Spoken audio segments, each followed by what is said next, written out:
अस्सलाम वालेकुम friends, welcome to जेरिनास kitchen. इன்றைக்கி நம்ம சேனலில் என்ன ரெசிபி பார்க்க போகிறோன்னா, ரொம்ப டேஸ்ட்டான பால் கொழுக்கட்டை ரெசிபி. இது எப்படி செய்யலாம், சுலபமாக செய்யலான்னு சொல்லி இந்த வீடியோவில் பார்க்க போகிறோம். இந்த வீடியோவை ஃபுல்லாக ஸ்கிப் பண்ணாமல் பாருங்கள். அதே மாதிரி இந்த வீடியோ உங்களுக்கு பிடிச்சிருந்துச்சின்னா மறக்காமல் நம்ம சேனலை சப்ஸ்கிரைப் பண்ணிக்கோங்க.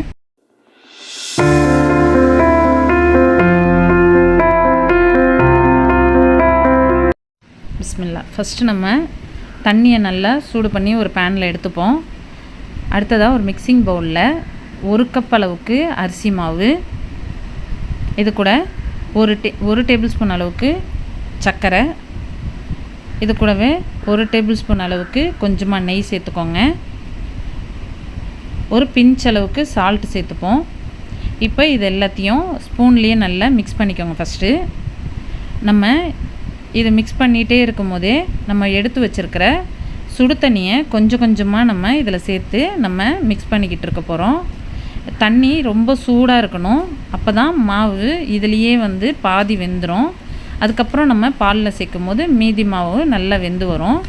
பாருங்கள், நல்லா ஸ்பூன்லேயே நல்லா கிளறிக்கோங்க. நம்ம ரொம்ப சூடாக இருக்கிறனால கைவிட்டு கிளற முடியாது. இப்போ இந்தளவுக்கு நல்லா கிளறிக்கோங்க. இப்போ இது ஒரு நல்ல பதத்துக்கு சூடாக தண்ணி சேர்க்குறனால நல்ல ஒரு கன்சிஸ்டன்சிக்கு வந்தாச்சு.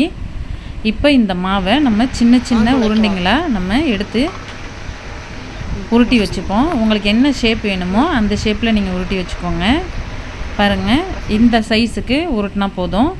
நான் எல்லா மாவையும் நல்லா உருட்டி கொஞ்சமாக அரிசி மாவை நான் இது மேலே தூவி வச்சுருக்கேன். இப்போ அதை ஓரமாக வச்சுட்டு ஒரு பாத்திரத்தில் 1/4 லிட்டர் அளவுக்கு நல்லா காய்ச்சின பால் எடுத்துக்கிட்டு அதில் நம்ம உருட்டி வச்சுருக்க அரிசி மாவு உருண்டைங்களை அரிசி மாவோடு சேர்த்து இதில் சேர்த்துப்போம். இது எல்லாமே நல்லா ஒன்றா மிக்ஸ் ஆகி வரட்டும். நல்லா ஒன்றா மிக்ஸ் ஆனதுக்கப்புறமா பாலில் இந்த கொழுக்கட்டை உருண்டைங்கள்லாம் மிக்ஸ் ஆனதுக்கப்புறமா நல்லா கொதி வந்ததுக்கப்புறம் நம்ம எடுத்து வச்சுருக்க 3/4 கப் சர்க்கரையை இதில் சேர்த்துக்கணும். 3/4 கப் சர்க்கரை சேர்க்குறது நம்ம எடுத்து வச்சுருக்க பால் கொழுக்கட்டை எல்லாத்துக்கான அளவாக இருக்கும். இப்போ ஃபஸ்ட்டு நம்ம கால் லிட்ரு பால் எடுத்து வச்சுருந்தோம். இப்போ 3/4 கப் சர்க்கரை சேர்த்துருக்கோம். அடுத்ததாக 2 கப் நம்ம எந்த கப்பில் அளந்தோமோ அதே இதில் 2 கப் அளவுக்கு தேங்காய் பாலை நான் இப்போ சேர்த்துருக்கேன். இப்போ இது எல்லாமே நல்லா கொதி திக்கான கன்சிஸ்டன்சிக்கு வர வரைக்கும் நீங்கள் லோ ஃப்ளேமில் வச்சு குக் பண்ணிக்கோங்க. இப்போ இந்த ஸ்டேஜில் ஒரு 1/4 டேபிள் ஸ்பூன் அளவுக்கு ஏலக்காய் தூள் சேர்த்துக்கோங்க. நல்லா கொதி வந்துருச்சு, நல்லா திக்கான கன்சிஸ்டன்சிக்கு வந்துருச்சு. இப்போ துருவின தேங்காயை இதில் மிக்ஸ் பண்ணிவிட்டு எல்லாத்தையும் ஒன்றோட ஒன்று நல்லா ஃபுல்லாக மிக்ஸ் பண்ணிக்கோங்க. இப்போ பாருங்கள், நல்லா அந்த கொழுக்கட்டை உருண்டைங்கள்லாம் நல்லா வெந்து வந்திருக்கு, அருமையான டெக்ஸ்சருக்கு வந்திருக்கு. இந்த ஸ்டேஜில் நீங்கள் ஸ்டவ் ஆஃப் பண்ணிவிட்டு சர்வ் பண்ணிடுங்க. இந்த வீடியோ உங்களுக்கு பிடிச்சிருந்துச்சின்னா மறக்காமல் நம்ம சேனலை சப்ஸ்கிரைப் பண்ணிக்கோங்க. எல்லா புகழும் இறைவனுக்கே.